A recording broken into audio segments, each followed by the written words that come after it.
And here we are again. I am G, the seeker of truth. This is Spiritual State, and yes, your spirit is at stake. We are going through our Bible breakdown. We are in the 22nd chapter of Genesis. We're getting on down through there. Quick overview of 21.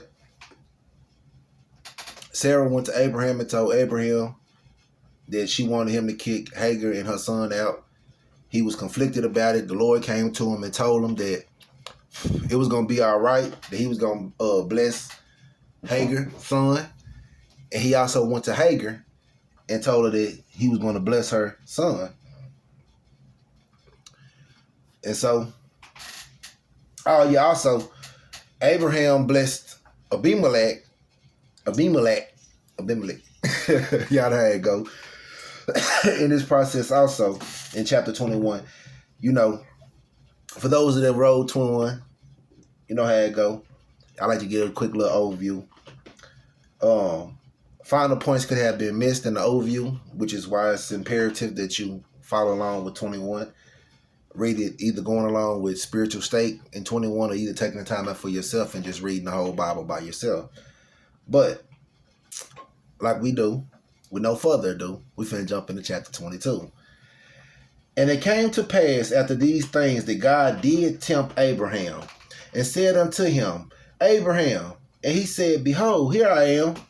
And he said, Take now thy son, thy only son Isaac, whom thou lovest, and get thee into the land of Moriah, and offer him there for a burnt offering upon one of the mountains which I will tell thee of.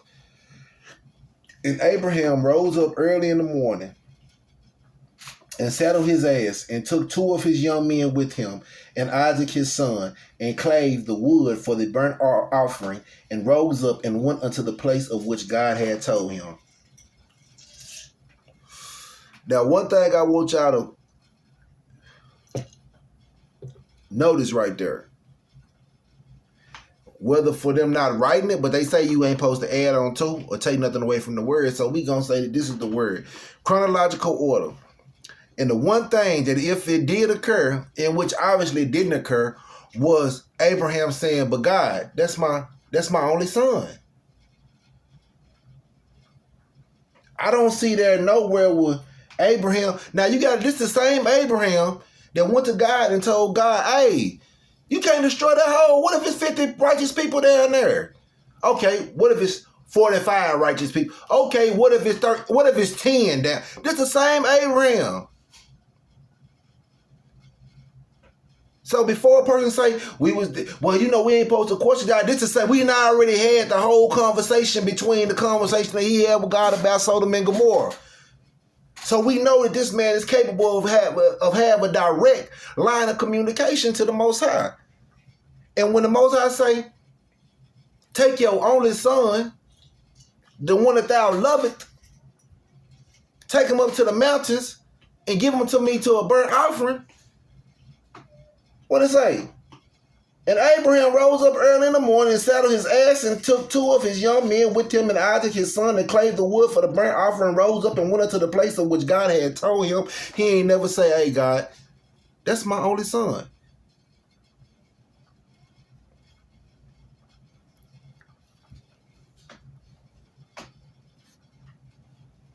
Then, on the 3rd day, this verse 4, Abraham lifted up his eyes and saw the place afar off. And Abraham said unto his young men, Abide ye here with the ass, and I and the lad will go yonder and worship and come again to you. And Abraham took the wood of the burnt offering and laid it upon Isaac his son. And he took the fire in his hand and a knife, and they went both of them together. And Isaac spake unto Abraham his father and said, My father. And he said, Here am I, my son. And he said, Behold, the fire and the wood, but where is the lamb for a burnt offering? Now, for all the parents, I'm a parent. I'm an active parent. And there's a difference. But for all of us that parents that love the Lord,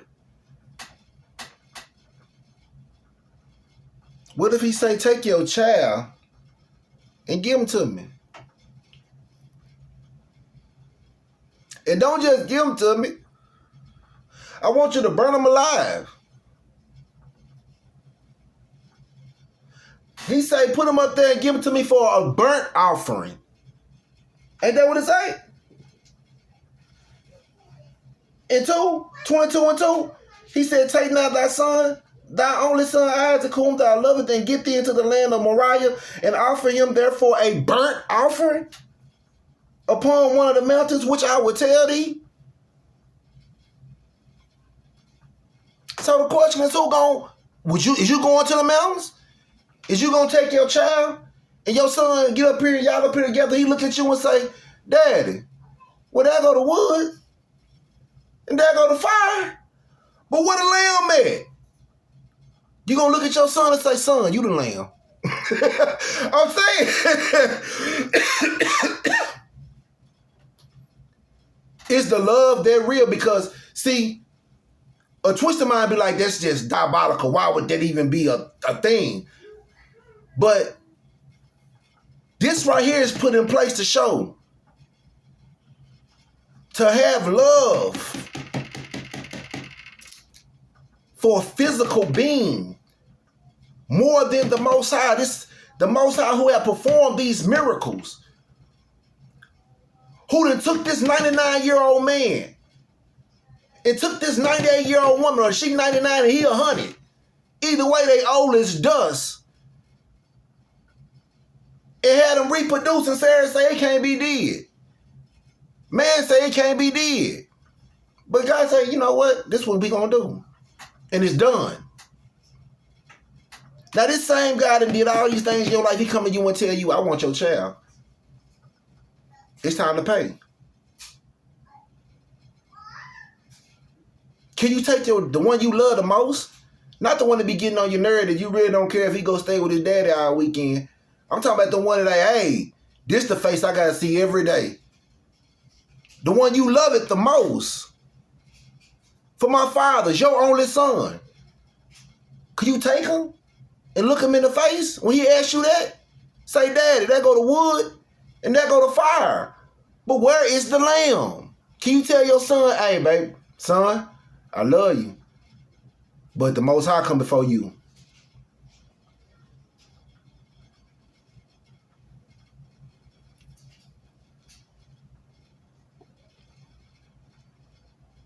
We ain't got to it yet.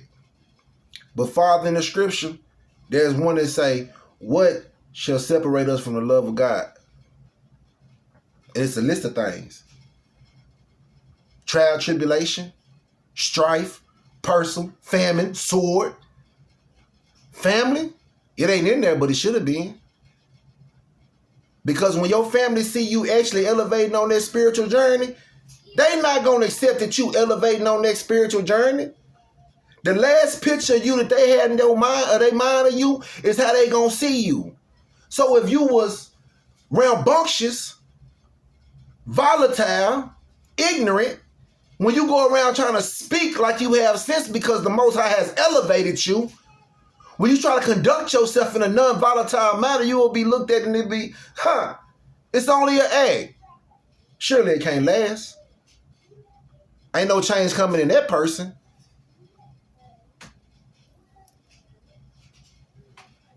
Or when you go on your spiritual journey and you go to your mama and you go to your daddy and you say, or you go to your nana and you say, look, I know this is what they taught us in church, but I've been on my journey lately and my eyes been open and I need more information in this. So who do I need to talk to about this? Because why did God say this over here and then do this over here, but then said this? And they tell you, don't question God. That's the only response. Right? They're going to tell you, don't question God. Go on somewhere. Or they're going to tell you, you need to get back in church. Or they're going to ask you like they asked me. When the last time? When you got baptized? Because they feel like something wrong with you because ain't no way you're going to be thinking like that. That is not how we taught you to think. What gives you the right to feel like you got the right to think like you want to think. The sad truth about it is that some of the things, the places, the people that we love the most are the same things, places, and people that are obstructing and destructing our spiritual growth by telling us it was never did before and it ain't true now. Or telling you, you was a junkie back then, you gonna be a junkie today. You just a junkie with a Bible.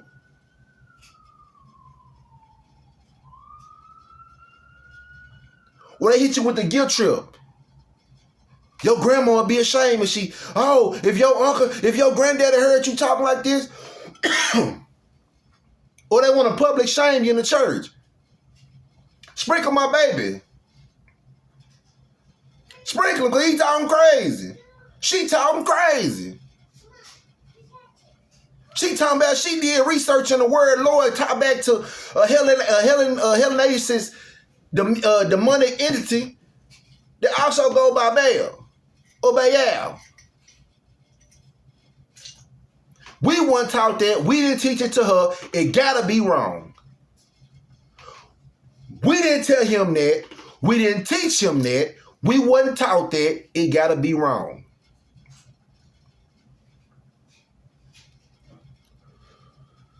So the purpose of this here, for those with the greater mind, is to see, are you really ready and willing to say, Lord, I know my mission. I see what they said I wasn't supposed to see. I heard what they said I wasn't supposed to hear. I felt what they said I wasn't supposed to feel. Now show me. Take me. And if that mean that me and my mama, we not gonna talk again, that it be. If that mean me and my father, we never speak again, then let that be. But let my work be like the works of Noah. When you come down and you look and you say, hey, hold up, wait a minute. He righteous. Let me be like Lot. Let the angel come tell me, hey, G, look, we finna get ready to destroy all this, but we can't do nothing until you come out. Because I'm willing. And did.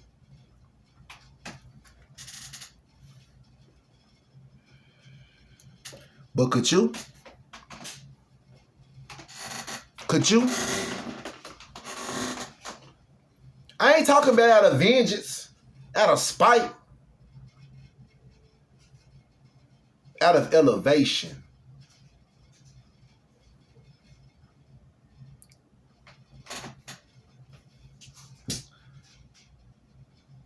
Verse 8, and Abraham said, my son, God will provide himself a lamb for a burnt offering. So they went both of them together.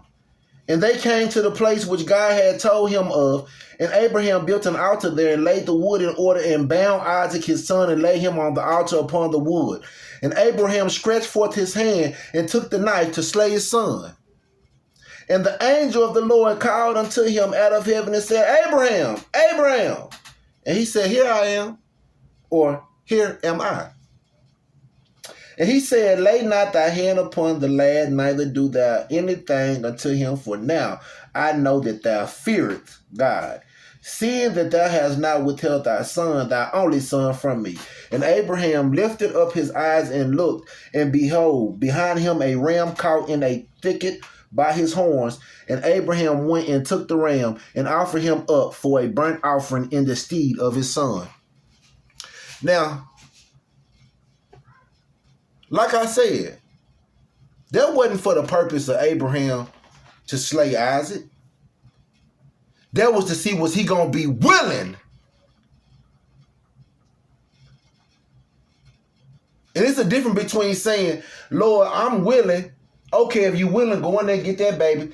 Take him out here. Burn him up. Oh, it sounds vulgar. Because I said burn him up? Okay, well, give him to me as a burnt offering. It's the same thing.